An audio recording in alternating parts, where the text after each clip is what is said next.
Well, thank you, David, and thank you to the EPRC and to the McCain Institute. My name is Ian Kelly, and it is a real honor for me to participate in this conference, which is really a tribute to the tremendous sacrifices that the Ukrainian people are making right now, and all they're doing for their freedom and for ours. I also want to say, as kind of a footnote, that it's an extreme honor for me to be back here in the second homeland of my heart. Georgia is always on my mind, as those of you who follow me on Twitter know. And it's also a privilege to be with these distinguished colleagues here, Bobo Lo from the Center for European Policy Analysis, Laure Mandeville from Figaro. Did I pronounce that right? Absolutely right. Okay. Borshchevskaya from the Washington Institute, Fotyga from a member of the European Parliament, and then Hiro. I should have my notes here. Your last Akita. name, Hiro? Your last name? Akita. Akita. How could I forget that name? From Nikkei. So our task here on this panel is to widen the aperture a bit and look at the global implications of this terrible, terrible war. And of course, we all know this is not the first instance of Russia invading and seizing the sovereign territory of other countries. And of course, the most dramatic examples of that was here in this country in 2008, and of course, once before in Ukraine in 2014. But I think what really distinguishes this conflict is, whereas in 2008 and 2014, the conflicts were seen mostly as having European, Euro-Atlantic reverberations. So the negotiating process was mostly European-led, so you had Monsieur Sarkozy negotiating a ceasefire that only one of the two sides abided by, of course. And then in 2014, the negotiating process was the Normandy format. And I remember that my former boss, Barack Obama, called Putin, in very much a backhanded way, called him a regional leader of regional significance. But this war is different, but not only because of the scale, but because of its impact worldwide. Most of the attention's been on its impact on the economy that already was shaky coming out of the pandemic. I thought that Ed Chow was right on the money when he said this was the greatest geopolitical shock to the energy market since World War II. And of course, there's been a lot of attention too on the very grave threat to food security, especially to countries in the global south, with the rise of prices and of course the virtual closure of Ukrainian ports and of the Black Sea itself. So what I want to do here is I want to go from my right to left and ask the question that the conference organizers really have already asked. Maybe zero in a little more and talk about the global implications for the global security environment or security landscape. And maybe it's kind of a secondary question. I think it was suggested by one of my colleagues here. It may have been you, Laura. Does Putin have a broader geopolitical aim did that factor into his decision, the invasion of Ukraine? So, Bobo, I'll start with you. Thank you very much, Ian. It's an enormous pleasure and honor to be here. So thank you, Nino, David, and Evelyn. It's wonderful to be back in Tbilisi after, frankly, too many years. So let me start by, in a sense, stating the obvious. The Russian invasion, or maybe the Putin's invasion of Ukraine, is the most serious breach of international order since North Korea invaded the South in 1950. This is not just about the sovereignty, the freedom of one country. This is not even just about the post-Cold War settlement in Europe. It is about the very future of international order. And although the consequences of success and failure are going to be most immediately felt in the Euro-Atlantic region, let's be under no illusions. The consequences here are global. If we fail to support Ukraine, then the very idea of a rules-based international order will become delegitimized. Not just in the non-West, but I would argue in much of the West as well. It would be a standing invitation for all states, great and small, to engage in anarchic, destructive behavior. But if Putin loses, as I very much hope he will, it would demonstrate that international values still matter. It would boost liberal values, norms, and institutions, and it would facilitate the emergence of a framework that would enable us to tackle some of the great problems of our time, such as accelerating climate change, pandemic disease, technological transformation, information revolution, and so on. Now, many people say that, oh, well, look, Ukraine has already won the war. I don't believe it. Putin has not yet lost. The outcome remains open. Everything is to play for. But I think a number of truths have emerged over the last 6 months, and I'll just mention a few. This is obviously not a comprehensive list.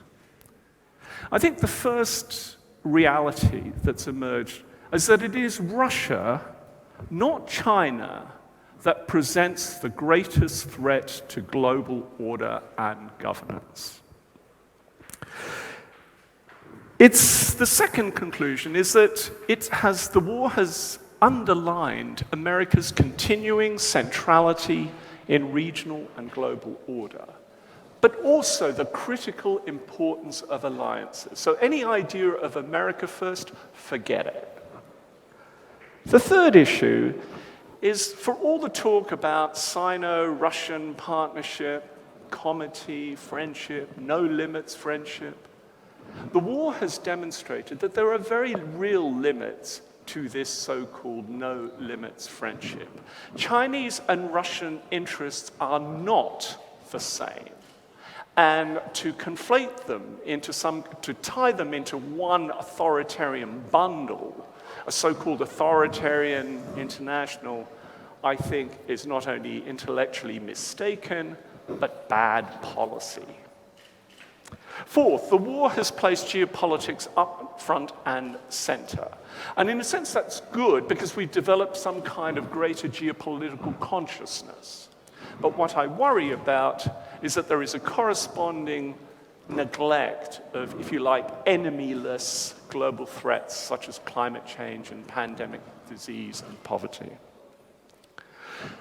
Fifth, the war has highlighted the preciousness, but also the fragility of international norms. And I think it's also demonstrated that if we are to realize a vision of a rules-based international order, we have to reach out beyond the core constituencies of the West. We have to present a persuasive global vision to the global South.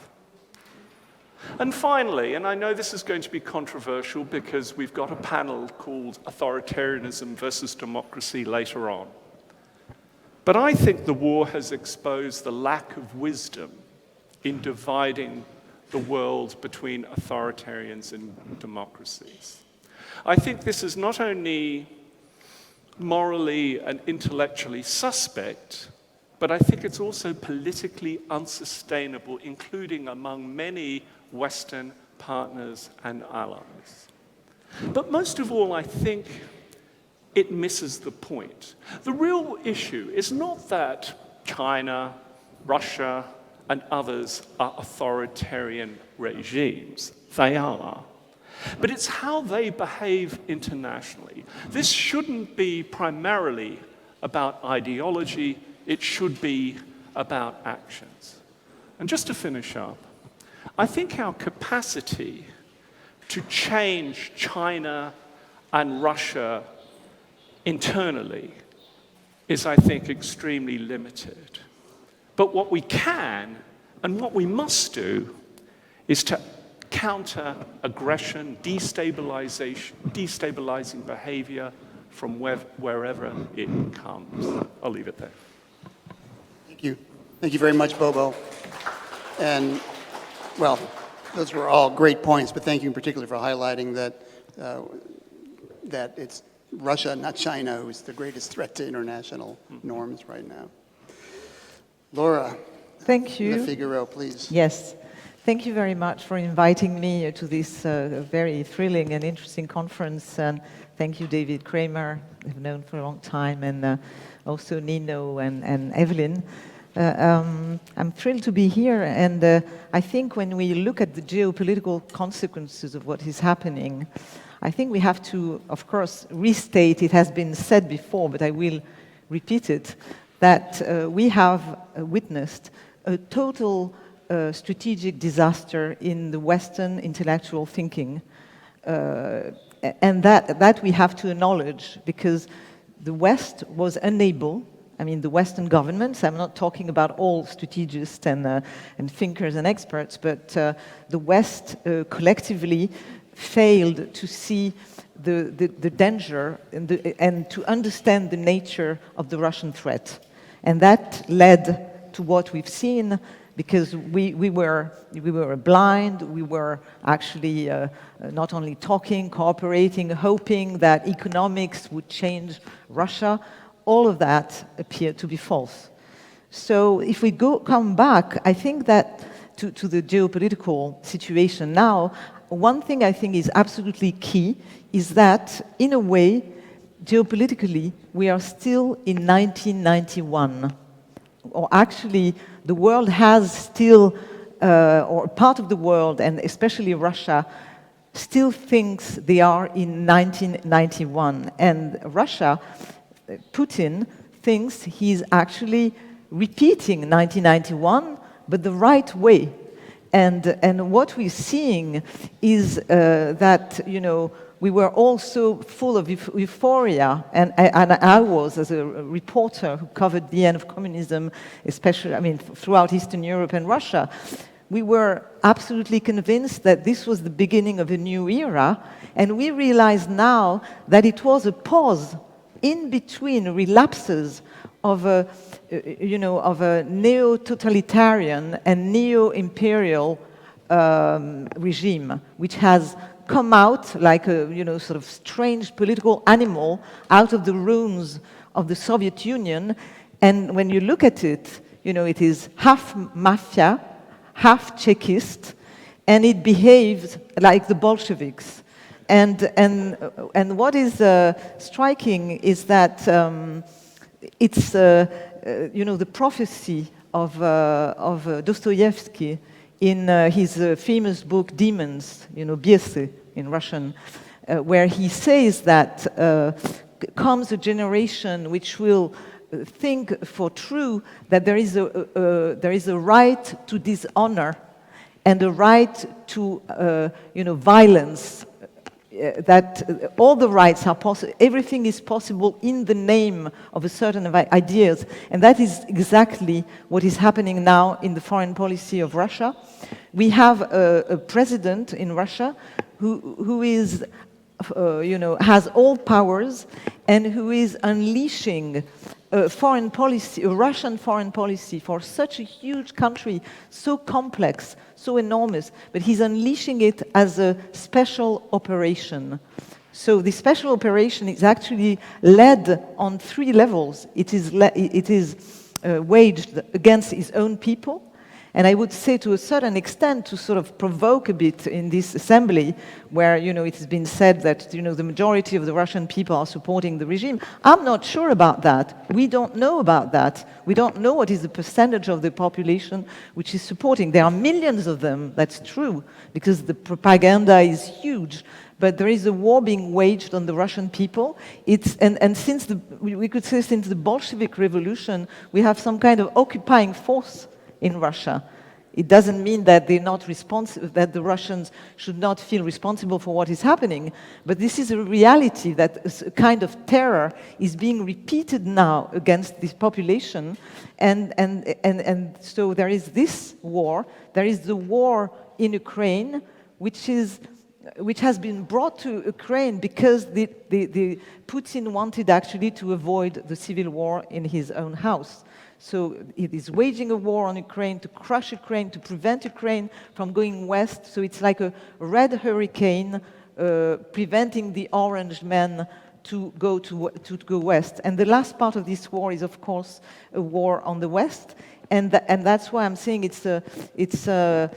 this hybrid war has all it uses all it takes. And that's a very important geopolitical element that we have to take into account, that Putin is coming to our shores inside our societies to destabilize them. And what we've seen in this geopolitical framework today is, on the one hand, this hurricane, and on the other side, the fragility of the West, which is in a dire state of weakness, with its own, I would say, destabilizing forces, hatred of itself, not believing in itself. And I think it's the confluence, the convergence of these two forces which is very worrying. But there is also, I think, I will stop here because I know we have not much time. I would say that Putin also made, a strategic disaster in terms of thinking, and that's another element of this geopolitical situation, because it totally underestimated the Ukrainian factor. And I think I agree with Nicolas when he says that maybe the most important geopolitical new factor that we are witnessing in this very historical moment of change is the rise of Ukraine. Because Ukraine now has an international fame all over the world after marching for centuries to sovereignty. It has now military, it has shown military capacity and moral capacity, which will be a chance for Europe and will change the configuration of Europe in the future. Thank you. Thank you very much, Laura. That was some very interesting comments, and I think it's really ironic that Putin, who put a great priority on stability and order, has unleashed these Dostoevsky demons, to mix my metaphors, dogs of war, which never leads to order and stability, even within the country that launches the war. So thank you very much. And Anna Borshchevskaya, please. Thank you very much. It's a pleasure to be with you today. I will start with a few points about the global order and the broader geopolitical context of Putin's war in Ukraine, and then say a few words specifically about the Middle East. Without repeating what my co-panelists have already said about global norms, I want to say two things. First, to Bobo's point about the fragility of the rules-based global order, if we look at what happened, the United Nations has failed to act in its intended purpose. The United Nations was created after World War II precisely to prevent the war that we're seeing today.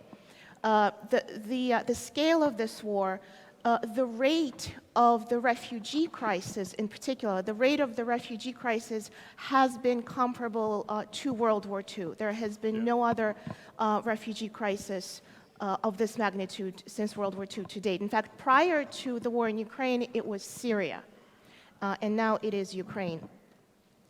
To Ian's question, does Putin have a broader geopolitical agenda? For years, we've debated whether or not Putin is a strategist or a tactician, and I don't want to delve into this issue, but I will say this. As somebody who watched Putin's intervention in Syria, the Syria intervention was precisely about the primacy of American politics and world affairs. It was first and foremost a stand against the US-led global order.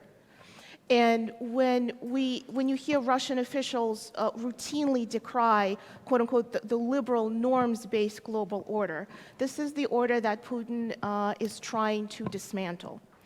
To bridge the gap between Middle East and Europe, if we're looking at Putin's interventions, first his war in this country, in Georgia, then Crimea annexation in 2014, and then Syria in 2015, we see time and time again that Putin did not pay a price for his interventions.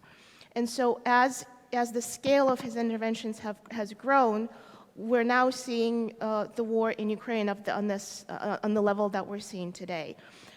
In a matter of speaking, one could almost say that Putin's invasion of Ukraine began with Georgia because of Russia's historic interest in accessing the Black Sea, the Sea of Azov, the Caspian, and the Eastern Mediterranean. And that is what brings us to the Middle East. And here's the connection between the Middle East that I'd like to address fairly briefly in my remarks. We tend to separate Europe and the Middle East in our analysis in the West. But if we look at how the Russian state looks at the world, there's more of a continuity than a separation line. That is why the Russian state historically, since imperial times, looked for military access on the Eastern Mediterranean. With Putin's Syria intervention, Putin basically succeeded where the Russian czars had failed, and that is in establishing a permanent military presence in this body of water. It is no coincidence that prior to the invasion of Ukraine, we saw Shoigu going to Tartus, to the Russian naval facility in Syria, conducting naval drills. It is a strategic position that allows Russia to project power into NATO's southern flank, into southern Europe, and of course, south into the Middle East, into North Africa. Russia is not going to leave this position anytime soon, despite the heavy losses that that the Russian military is suffering in Ukraine. Ian had mentioned the food crisis.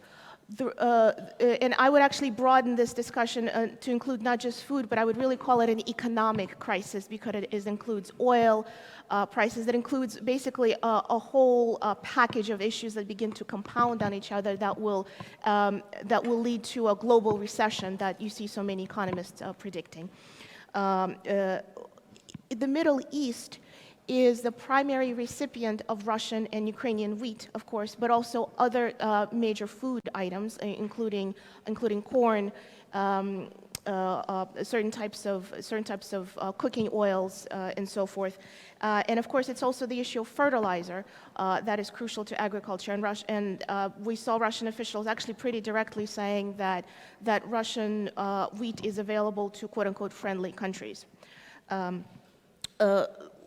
In particular, Egypt, the most populous Arab nation, is most dependent on Russian wheat, and it's already been looking for subsidies. Other countries, Lebanon, to some extent, Tunisia, and perhaps even Israel, are dependent on Russia and Ukraine for their food items. But again, it's not just a matter of food; it's an issue of potential protests, perhaps not on the level of Arab Spring, but basically a potential refugee wave that could come from the Middle East and hit Europe, and therefore Europe has the potential of being hit by a double wave, first from Ukraine and then from the Middle East. The fact of the matter is, when we talk about Putin's isolation, he's not isolated globally, he's isolated in the West, but the so-called global South has interpreted Russia's war in Ukraine very differently from us. They don't know how the war is going to end. They see Russia as a permanent fixture of global politics, and they're not willing to put all their eggs into the American basket. They're looking for a diversified foreign policy, and that includes Russia and China. And I will end there because I'm out of time. Thank you. Excellent. Thank you very much, Anna. And thank you for bringing the focus rightfully back to the economic impacts too, because of course it's going to have an impact on global security too if you have an insecure economic situation. Anna Fotyga, please. Thank you very much indeed.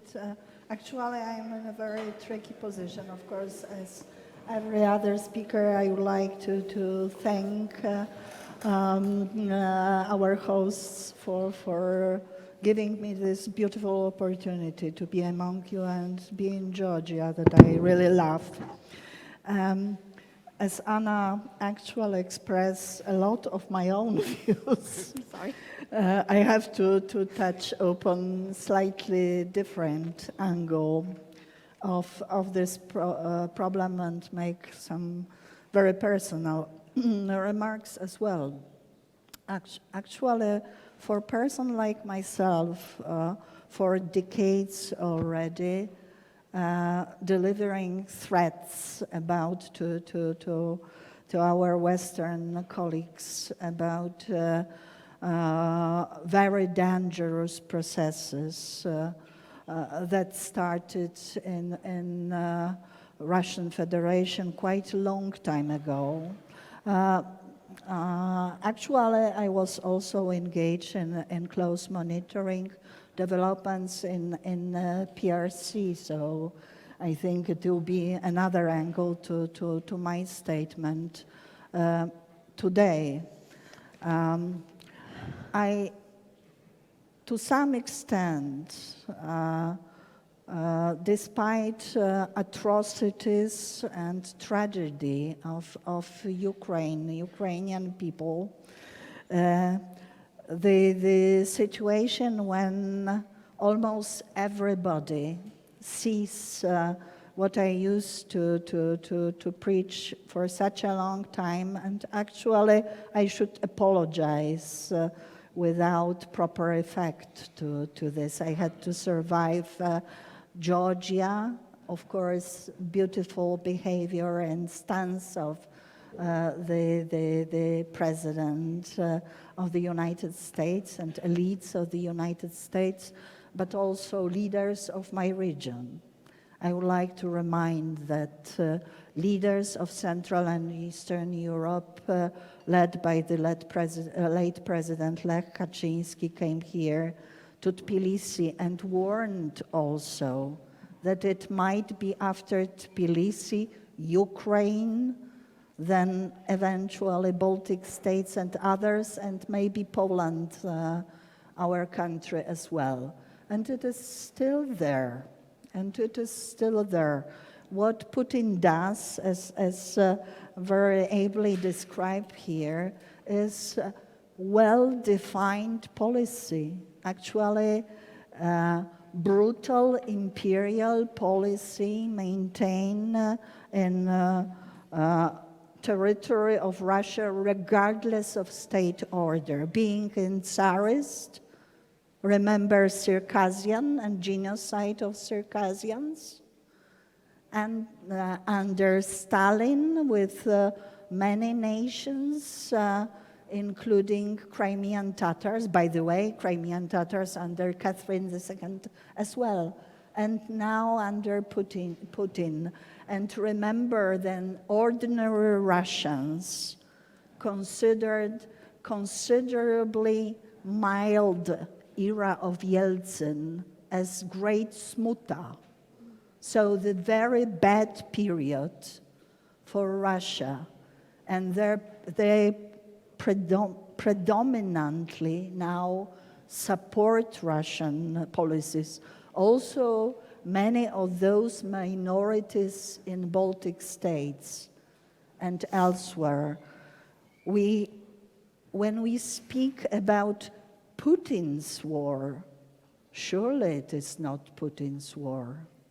Surely it is much, much more than Putin's war, and remember that not only elites like Karaganov and Dugin, but also ordinary people. And in his official request to the West, to NATO, OSCE, to the US, in December previous year, Putin delivered actually blackmail, requiring much more from us. And they are, but when we speak about geopolitical changes, there is one very positive geopolitical change. We see that thanks to heroic Ukrainians, we see that it is possible to defeat Russia. And moreover, this time, to avoid real disaster, all of us, we have to make every possible effort to really defeat Russia and to eventually move process similar to that was launched after the Second World War. There are similarities to Korea, of course, but generally speaking, we have experience of behavior of the West. Not all actions are proper. For example, fate of my nations that was fighting in alliance with the West since the first day of the Second World War until the very last one. And then we were under Soviet occupation for quite a long time. So this time we have to do whatever possible. Arms, arms, arms, and engagement, because there were cases of both NATO, OSCE, other partners' engagements in other conflicts. What is there in war criminal Putin that we want to negotiate with him so much? What is there?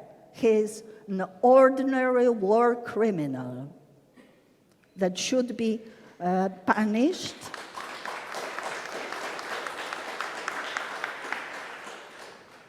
And it is not always possible to prevent genocide. Somebody spoke about necessity to foresee and prevent cases like Bucha.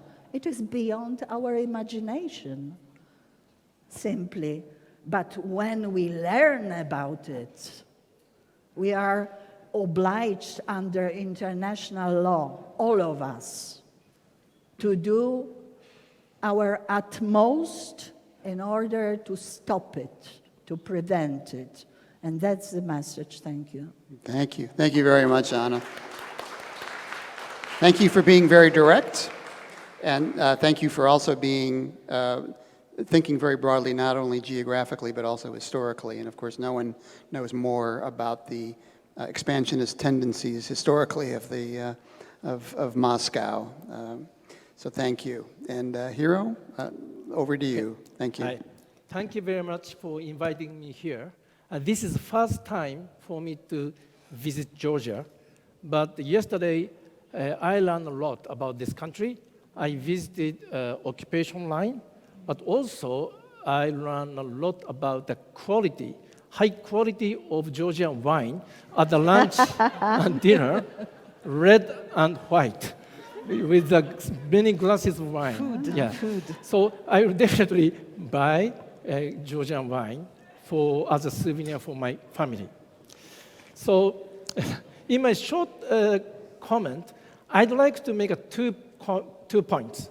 Because I don't want to overlap, so maybe I'll more focus on Indo-Pacific and China.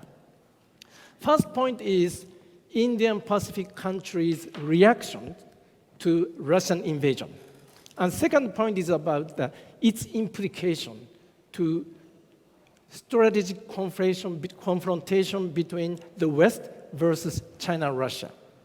So first point, Indo-Pacific reaction.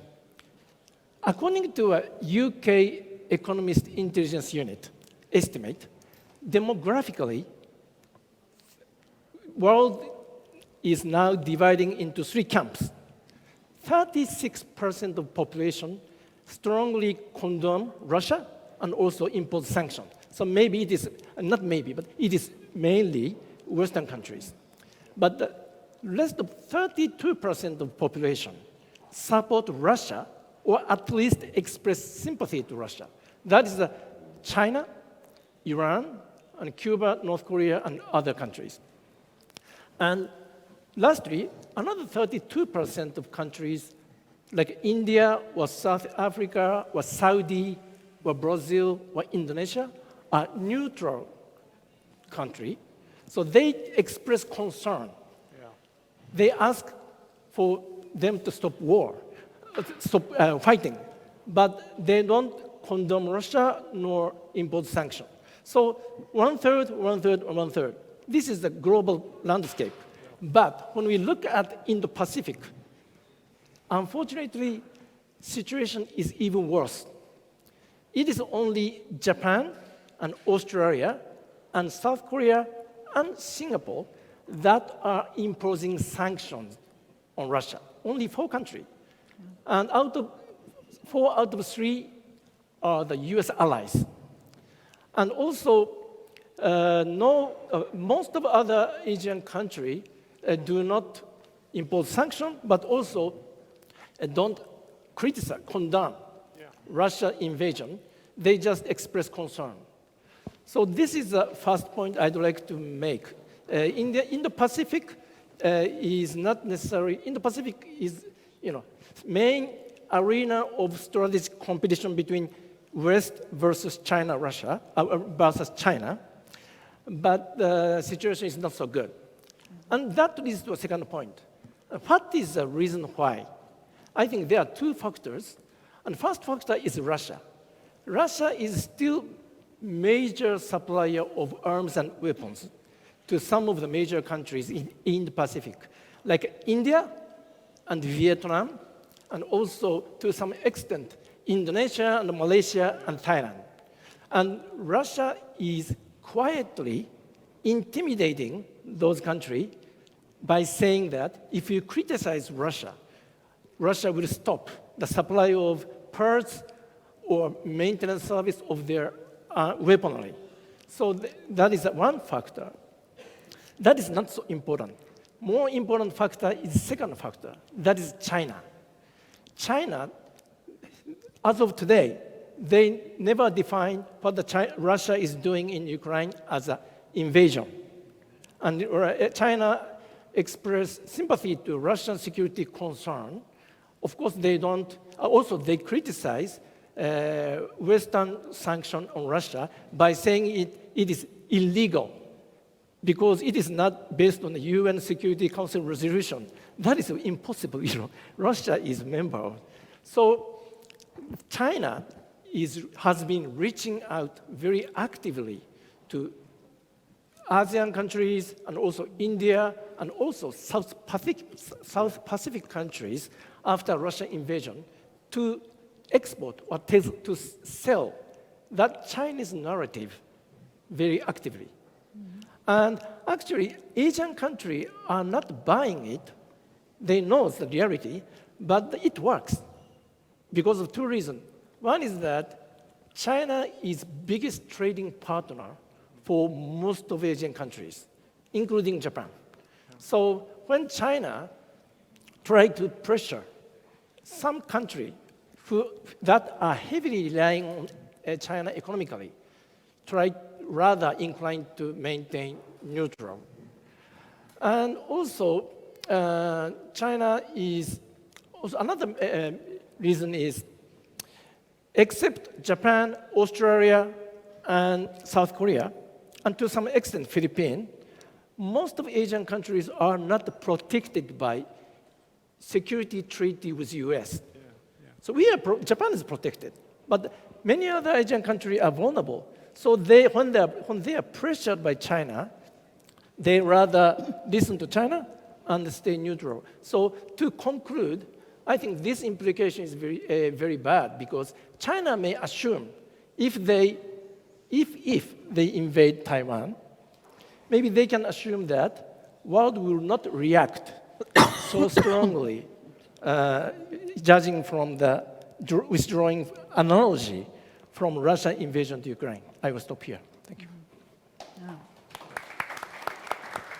Well, thank you, Hiro. That was very, very enlightening, and thank you for that perspective on the very different security environment between the Euro-Atlantic community and, of course, the Indo-Pacific area, where the U.S. has some bilateral security guarantees, but nothing like NATO.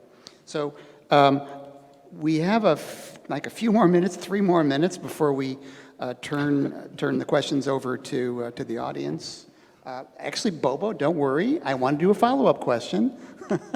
Or actually, maybe it was just if you want to make a comment, but I did want to drill down a little bit on the China issue, particularly on the impact on Chinese thinking about expansionism. Yeah. Of course, I'm talking about Taiwan. But yeah. So 3 minutes, Bobo. Absolutely, I'll fire away. Okay, I did want to double down on the sort of the China-Russia relationship because it is absolutely critical in many respects, but not in the ways that it's commonly portrayed. Of course, China and Russia have certain common interests. They both oppose a dominant United States. They both abhor liberal values. They share certain policies. There's no question. But let's be under no illusions. This is a relationship founded on realpolitik, on strategic calculus, not so much shared values. China and Russia, I think the most critical difference between them is the way they view global order. China is what I'd call a system player. It seeks to exploit the advantages, but also the shortcomings of the existing international system. It's a gaming the system. Now, of course, it also wants a global order. Yes, it wants a global order that is much more favorable to Chinese interests, where US and Western influence is much reduced, but it values the idea of an international order. Now, Russia is a very different beast. Russia is, I think Ryan Hass of Brookings once put it, an anarchist of the international system. Whereas China is a revisionist, but not a revolutionary power, Russia doesn't care about revising the existing international system. It wants to rip it down. It wants to burn the house down completely. And that really fundamentally, that is such a key difference, because China wants some form of order. Russia believes in anarchy because anarchy is a great leveler. The more anarchic, the more chaotic and disorderly the global environment is, the more chances for Russia to promote its interests. So it has a vested interest in global disorder. Now, people think that China and Russia have similar views on the invasion. Yes, they do. In public, China has supported Russia. How much material assistance has China given Russia? The square root of sweet all. Absolutely nothing. On the contrary, what they've done is screw the Russians, because what they've done is they've thought, great, Russia has plummeting demand in the West, we'll take advantage and extract bargain basement energy imports. So they have taken advantage of Russia's situation. But having said that, this is not a great outcome for China, because China has suffered major reputational damage through association with a proven international delinquent. It has seen a strengthened West. China's interests have been damaged, and China finds itself jammed between having to keep Russia on side and staying integrated in a US-dominated global economy, and it's struggling to really tread that very thin line. Sorry to go. Oh, that was great, Bobo. Don't apologize. That was a very, very necessary, I think, broader explication of the role of China. So I want to thank our panel. I'm not letting you go right now, but I'm going to open the questions to the audience. So, yes, sir, back there. You wait for the microphone and introduce yourself, please. First of all, thank you very much for so interesting speeches. My name is Nikkei. I'm professor of the International Black University, Tbilisi, Georgia.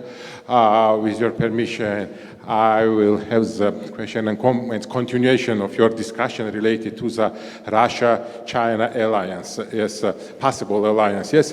And anyway, where will go official Beijing, taking into consideration that from one side, Russia and China have the common geopolitical interests, I mean anti-Western, by this way, yes, interest from one side, but from the other side, taking into consideration that in the year of 2021, the trade volume between United States of America and China was about 700 billion US dollars, and between China and Russia, only 147 billion dollars.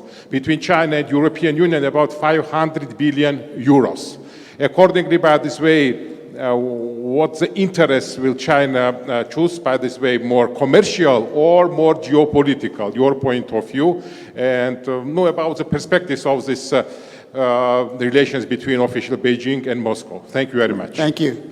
Bobo, with your permission, maybe I'll ask Hiro to start. Yeah, the question is about, I couldn't hear, because it echo, because of Yes. echo, I couldn't Yes, hear well. no question. Yeah, could you repeat?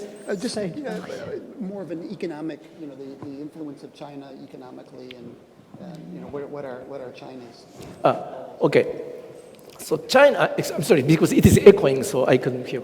So China is basically, China wants to prosper for itself, but also China actively started to use its economic power as to force other country to accommodate China's position. And it is actually self-defeating, but they have been keep doing. Good example is Australia and also South Korea. South Korea is now trying to accommodate more US missile defense, and China is punishing it.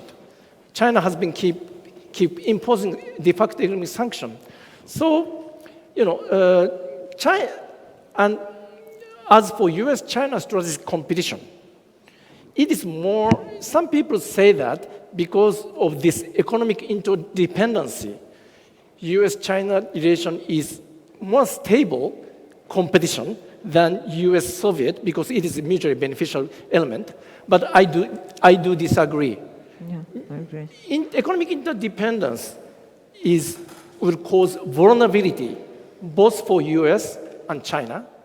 When somebody rely on too much on somebody else, I feel insecure.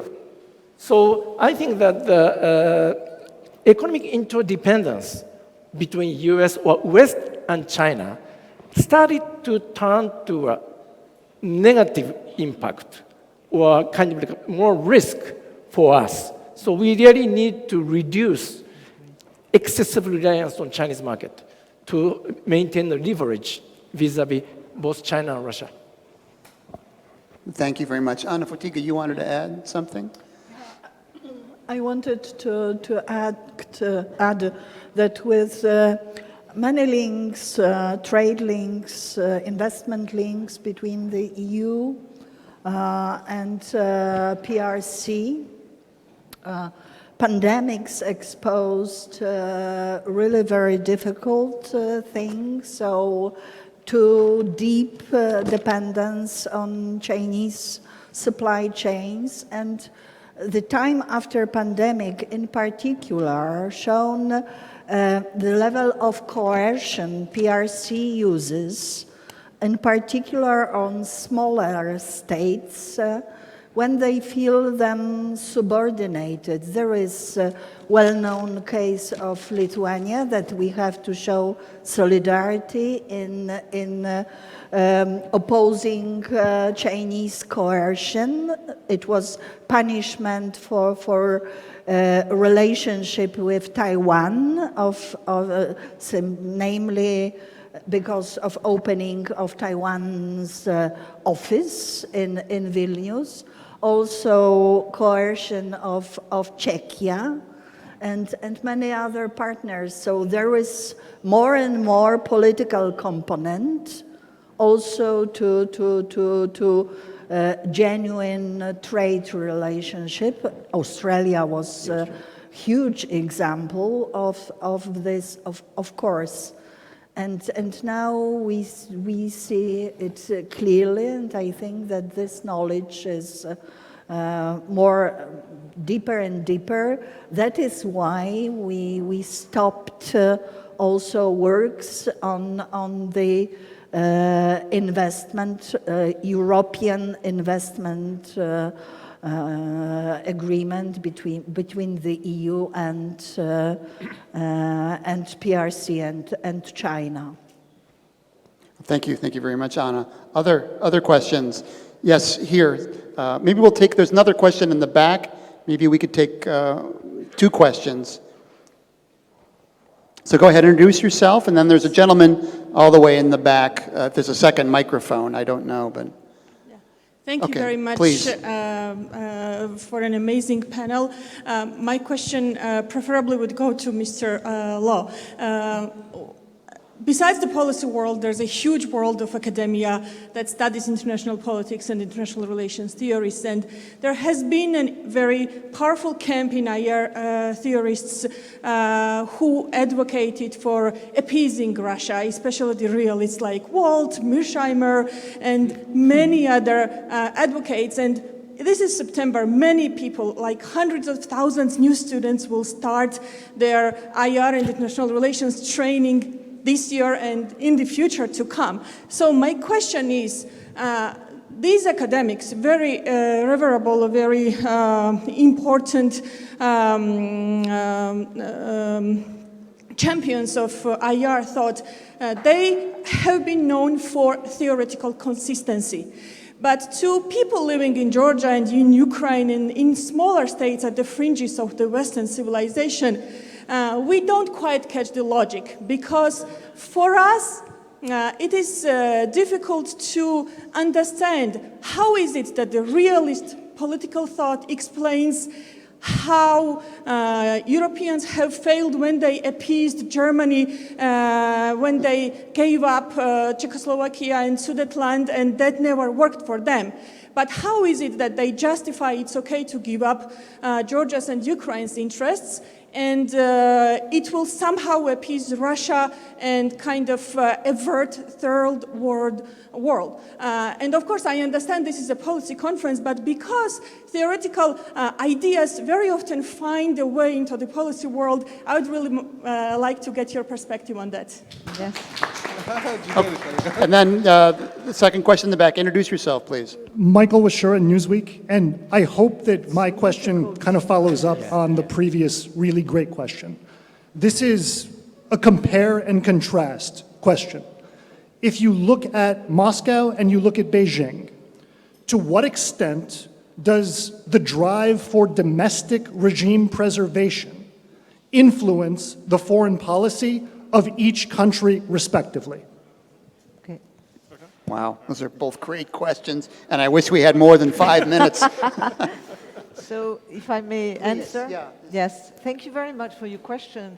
I must tell you frankly that I've been asking myself the same questions for years. Because, you know, as a reporter who covered first the Chechen war, I was in Moscow when Putin came to power, and I saw, you know, the 1999 events, the terrorist attacks of dubious provenance, the war in Chechnya, which was unleashed with, you know, the blind eye of the West. And then Georgia, I was here covering the war in 2008, frankly. So, Georgia is in my heart. And then I saw what happened in 2014. I was in Washington, during the Obama presidency, and I remember very well in 2009, as, Obama, as a realist, decided that, somehow they should not antagonize Russia. They were going to, engage with Russia on particular issues, and that would mean that we can have some agreements on Syria, we will talk about Iran, and then on the rest, which is touchy, which is difficult, Georgia and the rest, we won't talk because it's too complicated. And they didn't understand that in Russia there is a continuum in everything. So when you talk about Syria, you talk about Ukraine. And if they see that there is a weak West in Syria, they will have a weak West in Europe. And he's been, testing the waters for years.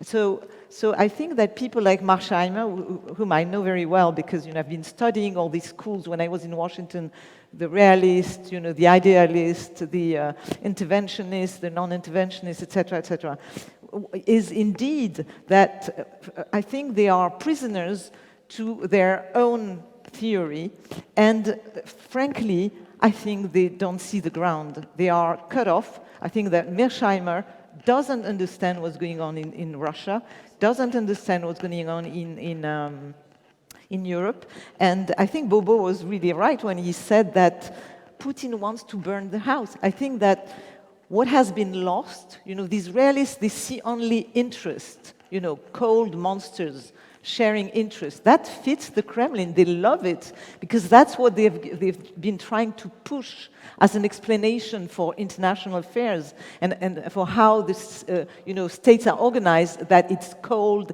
it's cynical, everything is cynical, there is no truth about anything, there are only different interests defending different truths. I mean, all these relativist ideas that are so cherished now, unfortunately in the West, are being used by the regime to push his luck. But what I would like to add is that, in fact, unlike what they say, it's not only interest in international relations today.